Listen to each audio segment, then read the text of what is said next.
धर्मासाठी झुंजावे, धर्मासाठी झुंजावे, झुंजून अवघ्यासी मारावे, झुंजून अवघ्यासी मारावे, मारिता मारिता घ्यावे, मारिता मारिता घ्यावे, राज्य आपले, राज्य आपले, देशद्रोही तितके कुत्ते, देशद्रोही तिथले कुत्ते, मारू निघाला विपरीते, मारून निघाला विपरीते, देवदास पावती फत्ते, देवदास पावती फत्ते, धरती संशयो नाही, निर्गुणी संशयो नाही, मस्तकी धरावा, मस्तकी धरावा, मगा हलकल्लोळ करावा, मगा रोळ करावा, बडवावा की बुडवावा, करावा की बुडवावा, धर्म संस्थापनेसाठी, धर्म संस्थापनेसाठी, श्लोक छत्रपती श्री शिवाजी महाराज की जय,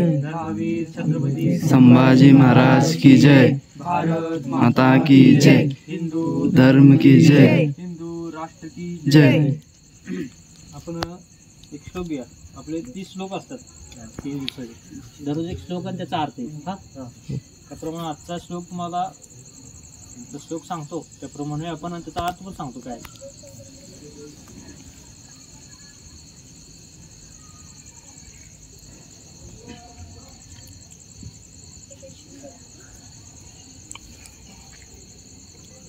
मृत्यू सही न डरले, मृत्यू सही न डरले, मनी धर्मवीर, मनी धर्मवीर, फुटले स्वनेत्र, फुटले सोनेत्र, तुटले जरी जीवशीर, तुटले जरी जीवशीर, उदांत दाहक, उदांत दाहक, ज्वलंत समाज व्हावा, ज्वलंत समाज व्हावा, म्हणून उरात धरूया, म्हणून उरात धरूया, शिवसिंह छावा. शिव शिव छावा.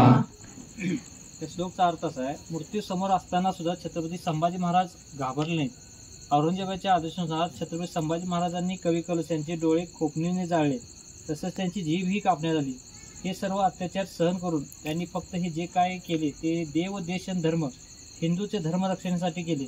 आपल्यालाही असंच ह्या मार्गावर आपला समाज वाचवण्यासाठी, धर्म वाचवण्यासाठी आपल्याला प्रयत्न करायचा.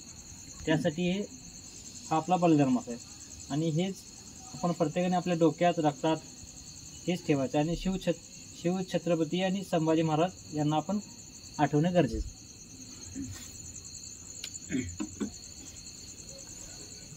बलिदान तुला सांगूया आणि मग शेवटला द्याय. बरं आपण सगळ्यांनी छावा पिक्चर बघितला असेल, त्यात जे दाखवले म्हणजे त्यांना जे पिक्चरमध्ये दाखवलं त्यानंतर आपल्याला कळलं की संभाजी महाराजांचं काय हाल झाले. त्याच्यात आपण थोडं आपल्याला कोणाला माहीत असेल कोण माहीत असेल, जास्त करून लहान मुलांना आत्ताच कळालं बरोबर.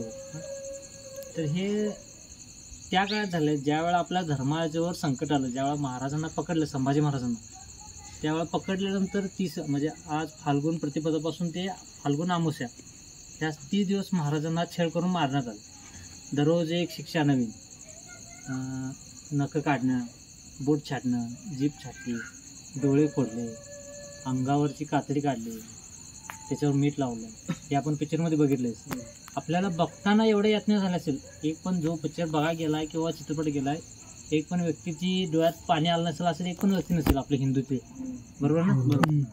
मग त्यावेळेला महाराजांनी ते सहन केलं, कशासाठी केलं तर आपल्या धर्मासाठी, बरोबर. मग आपण काय करतोय आपल्या गावात, फक्त शिवजयंती आली की डॉल्बी लावायचं आणि दारू प्यायचं, नाचायचं आपलं. आपली एवढ्या ह्याच्यावर आपल्या गावात कोण काय करत नाही, कारण हे सत्य परिस्थिती आहे. राग येण्यासारखं काय नाही, तर सत्य परिस्थिती हीच आहे, बरोबर ना. मग त्यातूनच आपण ही संभाजी महाराज जयंती म्हणजे फक्त आपण शिवाजी जयंती झालं म्हणजे झालं. संभाजी महाराज आपल्याला कोणाला माहितच नाहीत. आपल्याला फक्त ह्या पिक्चर नंतर मालिकेत जी काय अमोल कल्लू मालिका काढली त्यानंतर थोडं माहीत झालं. आणि आता हे छावा मालिका पिक्चर त्यामुळे ह्या कारणामुळे आपला महाराज काय आले काय आहे.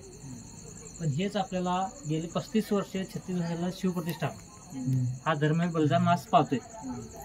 आपल्याला आता आपला योग म्हणायचा चांगला आपल्या गावात आतापासून आपण सुरू करतो. याच्या आधी पण केला असेल आपण बलिदान मास, पण इथून पुढे माहिती पण देऊया आणि चांगलं कार्य आपल्या हातनं होईल धर्मासाठी. त्यासाठी आपण एकत्र येऊया. आपल्या गल्लीत असेल, आपला वाद असेल वैयक्तिक काय ते बाजूला ठेवून आपण धर्मासाठी सर्वजण एकत्र येऊ. आणि ह्या 30 दिवसात काय काय पाळायचं हे तुम्हाला अजून माहीत नसेल तर सांगतो. मुंडन करणे आपल्याला की सगळ्यांना प्रिय, ज्या वस्तू आपल्याला प्रिय आहेत, आपल्याला काय काय आवडते सगळं त्यागायचं. 1 महिना सगळं त्यागायचं, 1 महिना त्याग करायचा. मुंडन करणे, चप्पल न घालणे, गोड न खाणे, कोणाला व्यसन सगळ्यात महत्त्वाचं, शिवप्रतिष्ठानचं सगळ्यात महत्त्वाचं कार्य व्यसन न कर. जर आपला धारकरी घडवायचा असेल तर व्यसन नापासून लांब राहा, महत्त्वाचं कार्य. भले तुम्ही थोडं धर्मकार्य कमी करा, एखाद्या कार्यक्रमाला उपस्थित न राहा, पण व्यसनापासून लांब राहा. कारण सर्वात जर आपल्याला महत्त्वाचं काय असेल तर आपलं शरीर, आणि ती व्यसनापासून लांब ठेवणं महत्त्वाचं आहे. मग ह्या 30 दिवसात आपण काय काय पाळायचं, ज्याचे जे शक्य आहे त्याप्रमाणे आपण त्याग करूया. आता आपण करतोय सगळेजण, 1 टाईम जेवण कोण खायचं नाही, पण आपलं कसं काम, गावाकडचे लोक आपण, आपल्याला काम जास्त आहे, तिकडचं काम असल्यामुळे 1 टाईम जेवण आपल्याला शक्य नाही. चप्पल न घालणे, गोड न खाणे. मुंडन आज सुरुवात आहे मुंडन करायची. मग तुमच्या उद्या केला, कोण कोण तुमच्या एकत्र येऊन सगळेजण केला, किंवा ज्याच्या शक्य आपल्याकडून मुंडन करतो. मोबाईलचा कमी वापर, गरजेपुरता वापर करा. गरज जरी असली तरी पण फक्त कॉलिंगसाठी ठेवा, टाईमपास म्हणून करू नका.